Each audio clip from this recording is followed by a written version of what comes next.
esta semana, la tertulia de Radio Sefarad.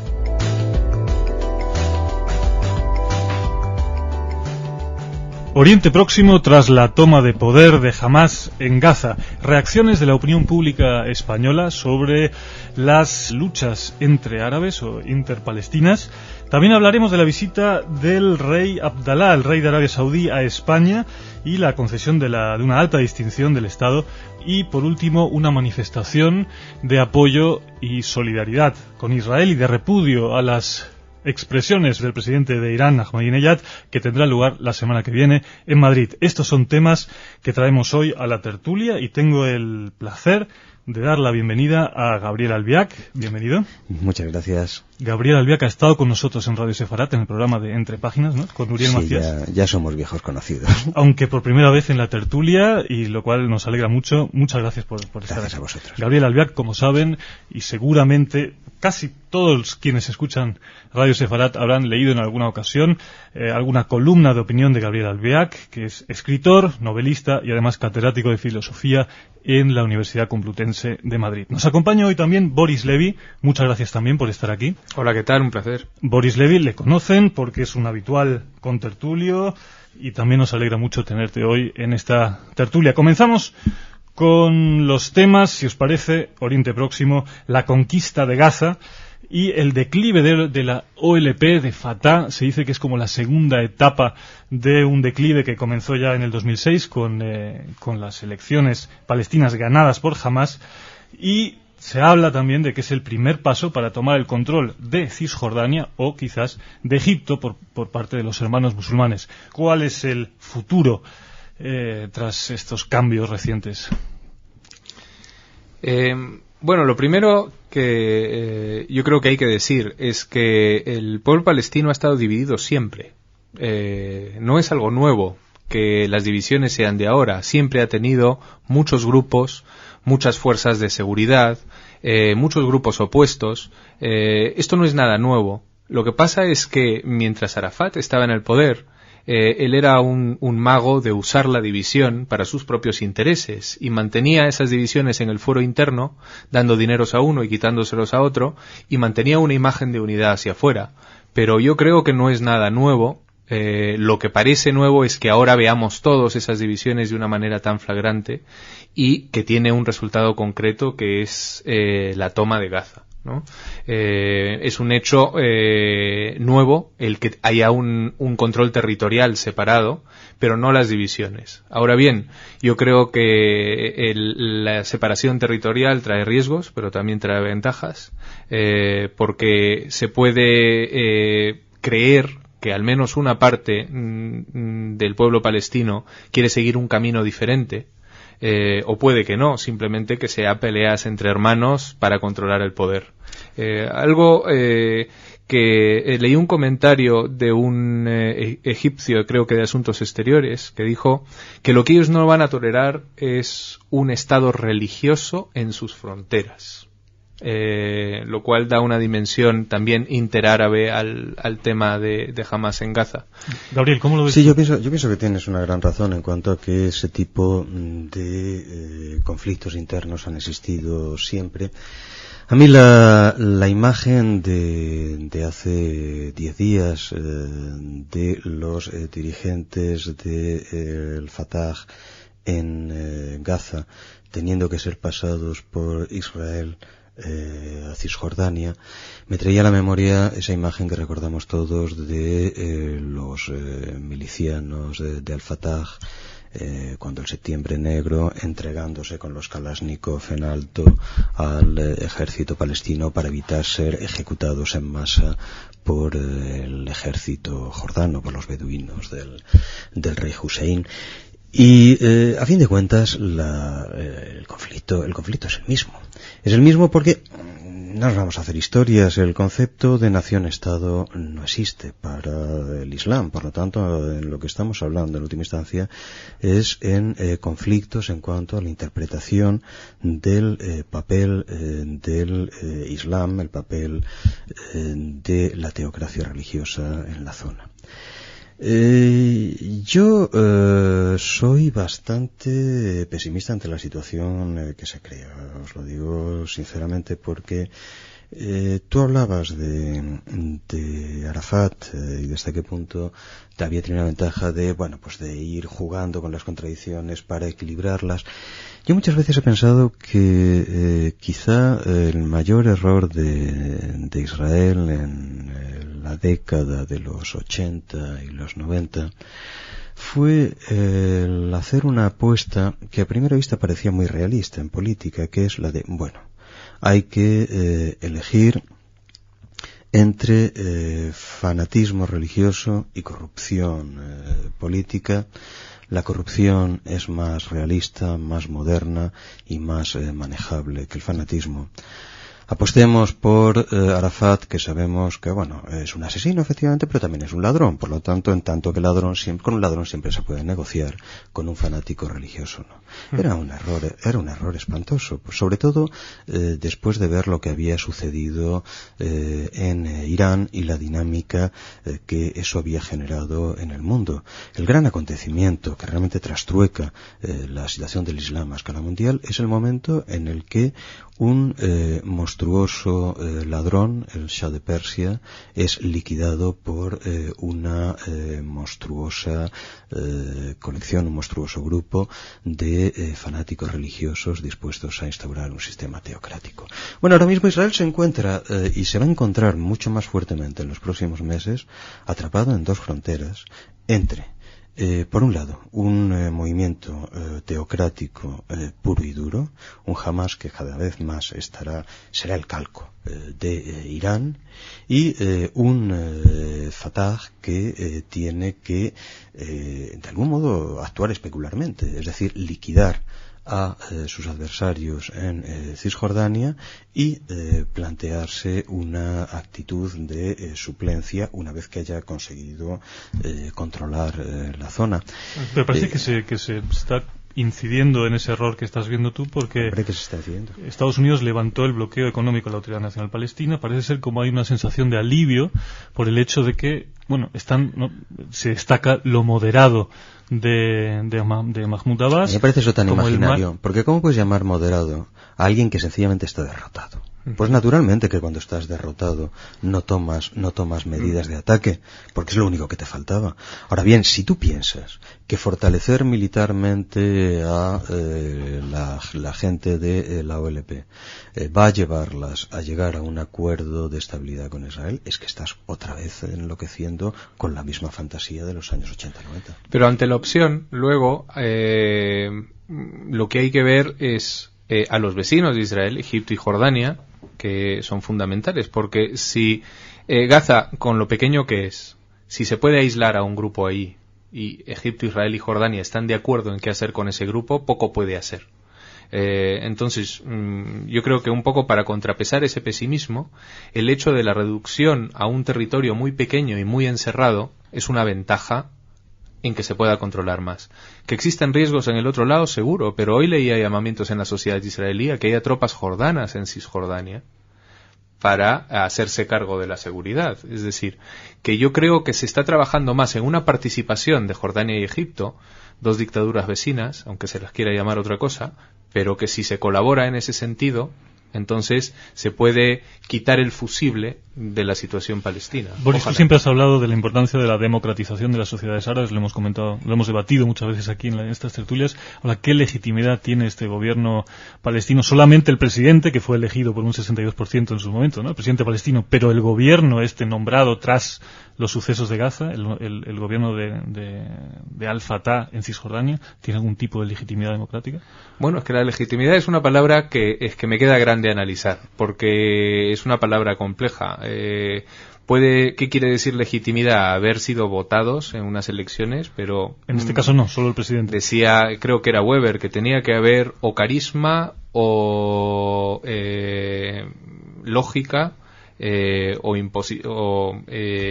fuerza, ¿no? Sí, o fuerza. Y en este caso solo ha habido voto, porque no hay ni libertad ni leyes para que haya una elección libre, no hay seguridad. Entonces, legitimidad es algo que yo siempre pongo en duda.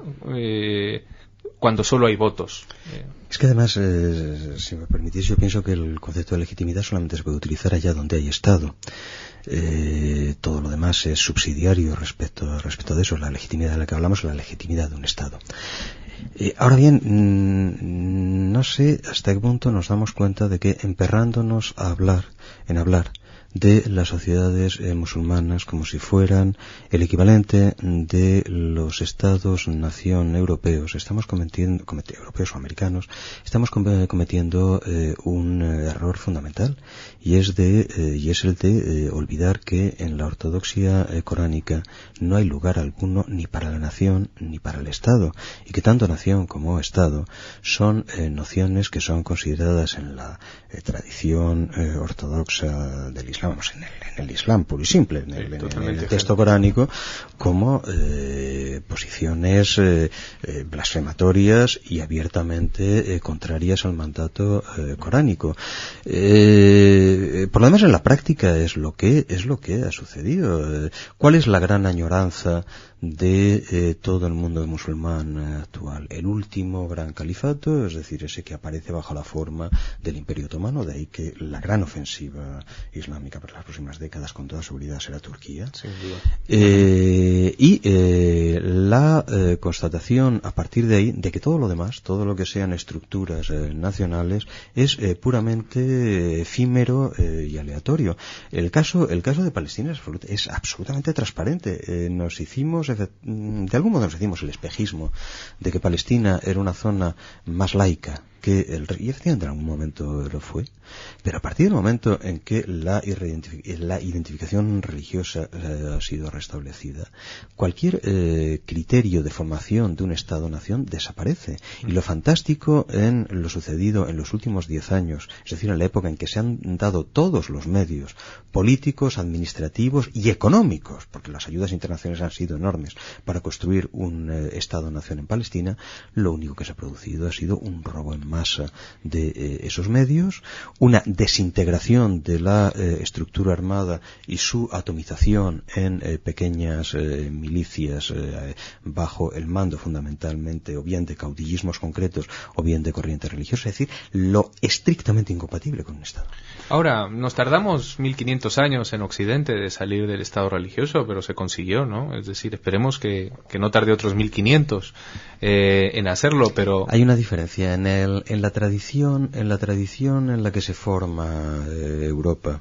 Es decir, en la tradición cristiana no hay incompatibilidad ni exclusión de la idea del Estado-nación. En la tradición musulmana, sí. Si os parece, hay otro tema que me gustaría poner sobre la mesa, que son las diferencias en el tratamiento mediático cuando se trata de guerras o de enfrentamientos entre árabes o entre palestinos. Precisamente el viernes salió un artículo en El País, en la edición de Barcelona, de Joan Culla, que hablaba del tratamiento mediático desigual en función no de quién muere, sino de quién mata. Ponía un ejemplo y me gustaría preguntar a Gabriel, ya que el tema de Jenin lo has tratado de forma amplia y en tus columnas y también en algunas colaboraciones, como en el libro En Defensa de Israel, porque lo sucedido en el campo de refugiados palestino en Líbano, el ejemplo que ponía Joan Culla, es muy similar a lo que sucedió en Jenin. Nos referimos a esta batalla entre el ejército libanés y los terroristas de Fatah al-Islam hace apenas un mes, y hace 5 años en la ciudad cisjordana de Jenin, donde hubo un enfrentamiento entre soldados israelíes y terroristas palestinos en un campo de refugiados también, precisamente, donde también murieron inocentes civiles en ese enfrentamiento. Pero nadie habló entonces, nadie habló ahora de matanza ni de crímenes de guerra. Pero si es que, mira, es absurdo. ¿Para qué vamos a tratar de engañarnos? Los muertos que exhiben los medios de comunicación, en general europeos, pero muy específicamente españoles, no son más que una coartada para el restablecimiento del discurso antisemita, del discurso judeófobo más absolutamente clásico. Y en ese sentido, naturalmente, los muertos se inventan si no están, o si están, son potenciados a la dimensión que sea necesario. Yo recuerdo un corresponsal que en ese momento estaba, puesto que has citado lo de Jenin, que un corresponsal que en ese momento estaba en Jenin, que me contaba la anécdota. Cuando él, un corresponsal de guerra con muchísima experiencia, llama a su medio de información, dice, oye, os estáis equivocando, aquí no hay ningún genocidio, aquí pues puede haber 50, 60 muertos, es decir, un combate como he visto 200.000 en mi historia de corresponsal de guerra. La respuesta del director del medio fue decirle, oye, fulanito, aquí la casa ha apostado por el genocidio, así que hace el favor de contarlo. Da exactamente igual la realidad, porque lo que se está jugando es otra cosa. Lo que se está jugando es que en el fondo en un punto, en un estrato muy hondo de la opinión pública mayoritaria, casi masivamente mayoritaria española, el Estado de Israel carece de legitimidad y por lo tanto todo el drama, toda la tragedia en el Cercano Oriente no es más que el resultado de esa violación originaria. A partir de ahí no sirve de nada que tú expliques que estás ante el único Estado democrático de la zona. No sirve de nada que expliques que sí, que efectivamente son estados, son naciones hechas a tiralíneas, pero que lo son todas, porque no son más que la superposición de las fronteras coloniales sobre las divisiones administrativas del Imperio Otomano. No sirve de nada que expliques que la zona de las tormentas desde Albania hasta Irak es exactamente la zona correspondiente a esas divisiones administrativas del Imperio Otomano y que por consiguiente no existe la posibilidad de hablar de naciones consolidadas previas a la descolonización. Da exactamente igual lo que digas, la realidad no existe. Es el deseo de construir una coartada para un antisemitismo que en el caso de la identidad europea, pero mucho más de la identidad española, forma parte de la formación misma de la identidad moderna.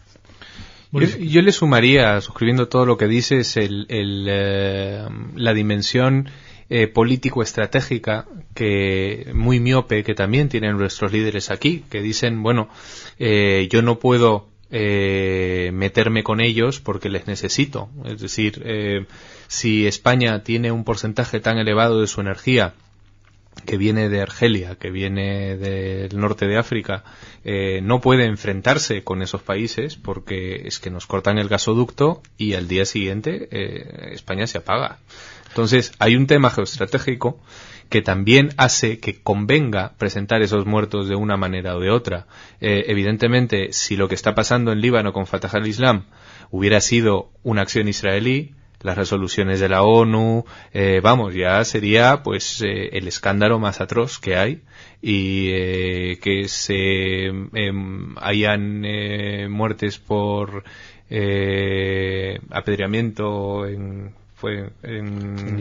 Irán o en cualquier otro país, que las hay todos los días, de vez en cuando salen en las noticias, pero las hay todo el tiempo, pues eso, calladito, alguno que lo habla y otro que no. Yo creo que también hay esa miopía estratégica de nuestros políticos, que en vez de enfrentar una situación con valentía, la hacen con cobardía para cuidar un elemento para el que también hay que decir, no hay una clara solución. El gas viene de donde viene y no hay más. Sobre esto de la conveniencia geoestratégica, económica, comercial, que esto nos lleva al segundo tema también, y la pregunta si hay otro caso donde no hay ningún tipo de valentía de enfrentamiento, como es la visita del rey Ben Abdulaziz Al Saud, el rey de Arabia Saudí, en visita oficial en España. Y no solamente, porque mucha gente se plantea, bueno, hay que mantener relaciones diplomáticas con todo tipo de países, sí, pero hasta el punto de darle la más alta distinción del Estado español como el Toisón de Oro. Mira, ahí estamos, yo pienso, sencillamente ante una vergüenza pública que no solo no afecta a España, sino a otras muchas cosas, pero una vergüenza verdaderamente injustificable, y no vamos a ocultar las cosas. Es perfectamente injustificable, incalificable, que a Milosevic se le juzgue en un tribunal internacional, se le condene y ya después muera en la cárcel, y que este buen señor pise una tierra con un sistema de juridicidad de garantías y no sea inmediatamente apresado y sometido a un tribunal por violación de los derechos humanos. Arabia Saudí es uno de los países con mayor índice de violación de derechos humanos del mundo. Al lado de los dirigentes de Arabia Saudí, Milosevic era un niño de parvulario. Frente a un individuo de las características, la historia y la trayectoria de este jeque saudí, pues mire usted, lo único lógico, si realmente quedara algo de lógica en la política y en la juridicidad mundial, sería sencillamente ponerlo ante un tribunal internacional y pasar a ver cuál es la deuda contraída con quienes han financiado desde 1971 la implantación del clero wahabita en toda Europa, clero wahabita que han financiado la red de mezquitas a través de la cual ese clero wahabita se ha convertido en la estructura logística de todo el yihadismo europeo y que por consiguiente, y que hasta hoy sigue financiándolo, y que por tanto es el responsable último de todo el gran terrorismo en el mundo. España y Arabia Saudí, un dato, Boris, que introduzco, justo tras esta visita han lanzado un fondo de inversión de 4.000 millones de euros destinado a financiar infraestructuras energéticas, industriales, tecnológicas y de defensa en todo el mundo árabe, especialmente en el Magreb y también en Oriente Próximo. Quizás ahí está la explicación. Bueno, sí, el dinero es ese gran distorsionador o quizás el propio motor de la política al final de cuentas. Y probablemente sería todavía más interesante saber qué comisionistas han extraído beneficios de eso. Efectivamente, ¿no? Es decir, que el tema económico hay que ser realistas y hoy en día hay mucho neorealista que está tratando de ver esto desde el punto de vista práctico. Es decir, los saudíes tienen una relación también muy estrecha con los Estados Unidos. Ahora bien, creo que no ha ido ningún rey de Arabia Saudita al Congreso a hablar con todos los honores. Eso creo que no hemos llegado a ver. Esto también tiene que ver con la monarquía española. Es que esta amistad entre las casas reales, que bueno, pero es una amistad que, en esa amistad entre las casas reales yo sugiero la lectura del viejo libro de Jesús Cacho, El dinero del poder, que es muy aleccionador acerca de cuál es el origen de eso. Casi como que debería haber como casas reales de primera división, que son monarquías parlamentarias, y de segunda, que son estas satrapías feudales, ¿no? Sí, y sin relación entre ellas. Pero la nuestra, ni más ni menos, y lo hemos hablado en este programa alguna vez, es la única que visitó Siria después de un aislamiento de muchos años. Entonces hay que preguntarse por qué. ¿Y qué intereses hay detrás? Porque Siria para España no es nada estratégico. Y que se le haya visitado rey y reina al más alto nivel, pues es curioso, ¿no? Yo creo, además, que cuando mencioné lo del diplomático egipcio que decía que no quiere un Estado religioso en sus fronteras, ¿qué pensaría de Arabia Saudí, que lo tiene ahí desde hace tiempo? Si eso no es un Estado religioso, pues ¿cuál lo es? No lo sé, ¿no? Sobre las reacciones de los políticos, quizás esto es una noticia destacable porque no es la regla. Izquierda Unida claramente dijo que era injustificable y un insulto a la democracia la concesión de este galardón del Toisón de Oro, además paradójicamente en su origen es una orden para defender la religión católica, a el rey de Arabia Saudí. No, muy tibio en el caso de algunas parlamentarias socialistas. No escuchamos tampoco nada del Partido Popular, que es muy enérgico en el caso de otras dictaduras como más cercanas, digamos, como la de Cuba, ¿no? Yo insisto, la única explicación de eso sería sacar la lista de los grandes comisionistas de los saudíes en España, y entonces probablemente saldríamos todos corriendo de este país y buscaríamos el exilio donde fuera. Ahí no hay fronteras de partido, pero vamos, todos los partidos van por igual a esa misma cola de comisión. Ni de partido ni de Estado. Sí. Sobre esto, quizás también está muy vinculado a esta concentración de solidaridad con Israel y de repudio a Irán, por lo menos a su presidente y a sus declaraciones, que tendrá lugar el día 27 de junio a las 8 de la tarde frente a la Embajada de Irán. La pregunta que os hago, ¿en qué medida realmente un país como Irán, un país fuerte, con el cual España tiene relaciones estrechas, comerciales, también muy relacionadas con el suministro energético, en qué medida puede haber una fuerte o una contundente respuesta política por parte del gobierno, o los que vengan, a Irán? Es una respuesta difícil. Hay que hacerla, por más difícil que sea. Yo creo que el caso de Irán otra vez nos trae a la memoria la política que se tuvo con el gobierno alemán emergente y militarista entre guerras, y el hecho de tolerarlo lo fortalecía, y el hecho de tolerar ahora las cosas que hace Irán lo va fortaleciendo. Cada día que pasa va en favor de Irán y en favor de su sistema, aunque es un país, por suerte diría, ineficiente, y que por más que es rico en petróleo se empobrece internamente cada vez más porque no tiene infraestructuras, es un importador de gasolina, aunque no lo crean.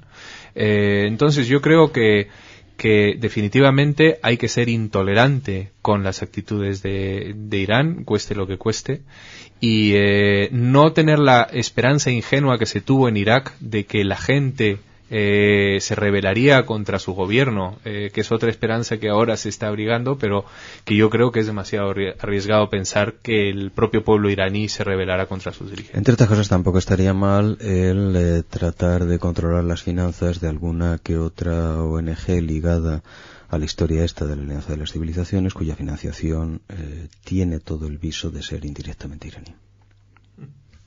Sobre la manifestación, concentración de apoyo a Israel ante la nueva amenaza del presidente de Irán por el derecho de Israel a existir, no a la agresión del régimen iraní, y por los derechos humanos en Irán. Únete al acto, hoy todos somos Israel. Estos son los lemas de la concentración del día 27 a las 19, perdón, he dicho antes a las 8, a las 19 horas, frente a la Embajada de Irán, calle Jerez, número 5. Con esto terminamos la tertulia de hoy, no sin antes agradecer a Gabriel Albiac por venir aquí, y también a Boris Levy por hacer tiempo en tu agenda para estar con nosotros hoy en la tertulia. Gracias, un placer. Hasta la semana que viene, shalom, y que pasen un feliz fin de semana.